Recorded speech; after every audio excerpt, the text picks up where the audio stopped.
এবার রেল কোয়ার্টারে কোচিং সেন্টারে ধর্ষণ, বাবা মা সহ নির্যাতিতা নাবালিকাকেও খুনের হুমকি দিয়ে দিনের পর দিন 14 বছরের নাবালিকাকে ধর্ষণের অভিযোগ উঠল বারুইপুরের এক রেল কর্মীর বিরুদ্ধে।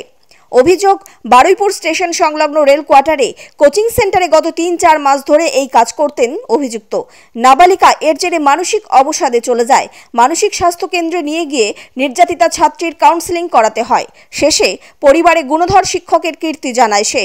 এরপরেই বারুইপুর থানায় অভিযোগ জানায় নির্যাতিতার পরিবার। পুলিশ অভিযুক্তকে গ্রেপ্তার করেছে। পুলিশ জানিয়েছে ধৃতের নাম বিশ্বনাথ সর্দার। নির্যাতিতার পরিবারেও অভিযোগ, কোচিং সেন্টারে অন্য মেয়েদের সঙ্গেও এমনই করত অভিযুক্ত। আমার মেয়ে গত 3-4 মাস ওনার কাছে পড়ছে, খুব মেয়ের মতো ভালোবাসতো, শ্রদ্ধা করতো, এমনকি মেয়ের জন্মদিনেও গেছিলো, বলছে আমার মেয়ে নেই তো মেয়ের মতো ভালোবাসি। তারপরে 3-4 মাসের মধ্যে উনি এই যে আমার মেয়ের সঙ্গে যে নোংরামোগুলো করছে, রীতিমতো ভয়ও দেখিয়েছে যে তোর মা ব্যবসা করে, এখানে সেখানে মাল আনতে যায়, আমি রাত্রে মার্ডার করে দেবো, তোকেও বললে সরিয়ে দেবো, তোর বাবাকেও সরিয়ে দেবো, এইসব কথা যেন না জানে কেউ।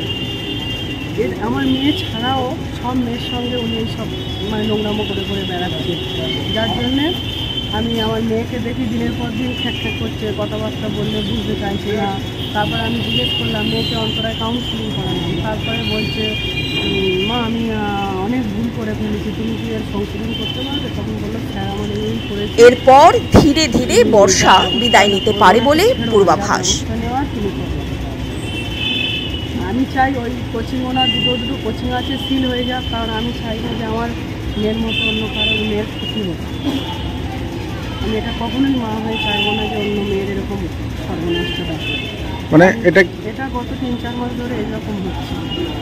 আচ্ছা, মানে শুধুই কি শ্লীলতাহানি না ধর্ষণ করেছে? না, ধর্ষণও করেছে।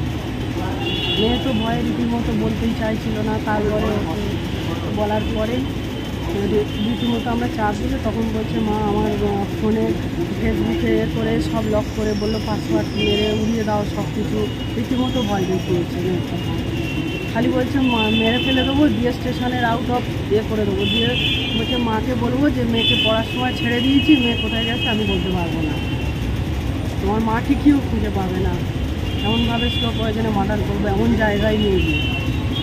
মানে এই খুনের হুমকিটা কাকে দিতো, ওকে না আপনাদের? দিয়েছে, প্লাস বলেছে তোমার বাবা মাকেও সরিয়ে দেবো, তোমার মা কোথায় বিজনেস করে, কী করে, বাবা কখন অফিস থেকে ফেরেন আমি তো সব জানি, আমি সরিয়ে দেবো এই বলেই। আপনি এখন কি চাইছেন? এখন আমি চাইছি দুটো কোচিং বন্ধ হয়ে যাক, প্লাস ও এখন ভালোভাবেই ওর উপযুক্ত শাস্তি হোক, আর ও যেন বেরিয়ে আর কারোর কোনো মেয়ের দিকে চোখ খুলে না তাকায় বা ক্ষতি করে। আমি এটাই চাইছি, কারণ উনিও সন্তানের বাবা, দুটো সন্তানও ছিল না, তার সত্ত্বেও উনি আমার মেয়ের সঙ্গে খারাপ কাজগুলো করেছে, আচরণ।